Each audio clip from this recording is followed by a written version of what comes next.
हमारा सौर मंडल स्थिर नहीं है, यह आकाश गंगा में एक बहुत बड़े सफर पर है। एक विशाल घूमती हुई डिस्क की कल्पना करो जिसमें तारे, गैस और धूल है। यही हमारी आकाश गंगा है। हम केंद्र से लगभग 2/3 दूरी पर स्थित हैं, बिल्कुल किनारे पर नहीं, लेकिन भीड़ भाड़ वाले केंद्र से बहुत दूर। हमारा सूर्य अपने ग्रहों के परिवार के साथ इस ब्रह्मांडीय नृत्य में अरबों तारों में से एक है। हम अंतरिक्ष में अविश्वसनीय गति से घूम रहे हैं, अपने आकाश गंगा के पड़ोसियों के साथ एक नाजुक गुरुत्वाकर्षण नृत्य में फंसे हुए हैं। इस यात्रा का पृथ्वी पर जीवन के लिए गहरा प्रभाव पड़ा है। इसने हमारे ग्रह के इतिहास को आकार दिया है और भविष्य में भी इसे प्रभावित करता रहेगा। आइए आकाश गंगा के माध्यम से सौर मंडल की गति के आकर्षक विवरणों का पता लगाएं और इसके रहस्यों को उजागर करें। जिस तरह पृथ्वी सूर्य की परिक्रमा करती है, उसी तरह हमारा सौर मंडल आकाश गंगा के केंद्र की परिक्रमा करता है। हम एक विशाल अंडाकार पथ में घूम रहे हैं, लगभग हर 225 मिलियन वर्षों में एक परिक्रमा पूरी करते हैं। यह एक आकाश गंगा वर्ष है, एक ऐसा समय जिसकी हम कल्पना भी नहीं कर सकते। हमारी आकाश गंगा का केंद्र एक रहस्यमय जगह है, जहां धनु ए एस्टेरिस्क नामक एक बहुत बड़ा ब्लैक होल है। हमारे सूर्य से लाखों गुना भारी यह गुरुत्वाकर्षण दानव आकाश गंगा में मौजूद हर चीज पर एक शक्तिशाली खिंचाव डालता है। जब हम केंद्र के करीब होते हैं तो हम तेजी से आगे बढ़ते हैं, और जब हम दूर होते हैं तो धीमे, बिल्कुल हिंडोला सवारी की तरह। आकाश गंगा के माध्यम से हमारी यात्रा केंद्र के चारों ओर एक साधारण चक्र नहीं है।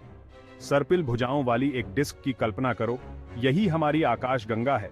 सौर मंडल इस डिस्क के तल के भीतर पूरी तरह से नहीं रहता है। हम ऊपर और नीचे उछलते रहते हैं, जैसे लहर पर एक कॉर्क। ये कंपन आकाश गंगा में पदार्थ के असमान वितरण के कारण होते हैं। यह एक ब्रह्मांडीय नृत्य का निर्माण करता है, जिसमें सौर मंडल आकाश गंगा डिस्क के माध्यम से ऊपर और नीचे जाता है। चौथा भाग, ब्रह्मांडीय समुद्र को नेविगेट करना। आकाश गंगा के माध्यम से हमारी यात्रा अविश्वसनीय रूप से तेज है। हम लगभग 5,15,000 मील प्रति घंटे या 8,28,000 किलोमीटर प्रति घंटे की औसत गति से यात्रा कर रहे हैं। यह इतना तेज है कि भूमध्य रेखा पर पृथ्वी का एक चक्कर सिर्फ 3 मिनट में लगाया जा सकता है। लेकिन इतनी अविश्वसनीय गति से भी आकाश गंगा के चारों ओर एक परिक्रमा पूरी करने में हमें लाखों साल लग जाते हैं। हमारे गति की दिशा भी स्थिर नहीं है। आकाश गंगा में अन्य तारों और वस्तुओं के गुरुत्वाकर्षण खिंचाव के कारण यह लगातार बदल रही है। एक ऐसे जहाज की कल्पना करो जो एक विशाल समुद्र को नेविगेट कर रहा है, बाधाओं से बचने और धाराओं की सवारी करने के लिए लगातार अपना रास्ता बदल रहा है। यह आकाश गंगा के माध्यम से हमारे सौर मंडल की यात्रा के समान है, जो हमारी अपनी गति और हमारे ब्रह्मांडीय पड़ोसियों के गुरुत्वाकर्षण खिंचाव के बीच एक निरंतर नृत्य है। पांचवां भाग, ब्रह्मांडीय विस्तार में मुठभेड़। जैसे ही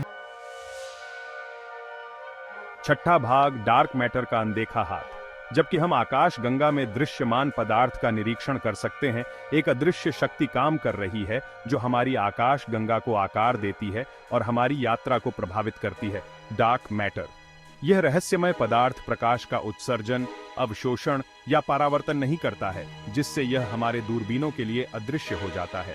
हालांकि हम इसके अस्तित्व के बारे में जानते हैं, क्योंकि यह उस दृश्यमान पदार्थ पर गुरुत्वाकर्षण प्रभाव डालता है जिसे हम देख सकते हैं। डार्क मैटर आकाश गंगा के चारों ओर एक विशाल हालो बनाता है, जो हमारी आकाश गंगा को अलग उड़ने से रोकने के लिए आवश्यक अतिरिक्त गुरुत्वाकर्षण प्रदान करता है। यह अनदेखा हाथ हमारे सौर मंडल की गति में महत्वपूर्ण भूमिका निभाता है, जो हमारी आकाश गंगा कक्षा और आकाश गंगा के माध्यम से हमारी यात्रा की गति को प्रभावित करता है। हमारी आकाश गंगा के निर्माण और विकास के रहस्यों को जानने के लिए डार्क मैटर को समझना महत्वपूर्ण है।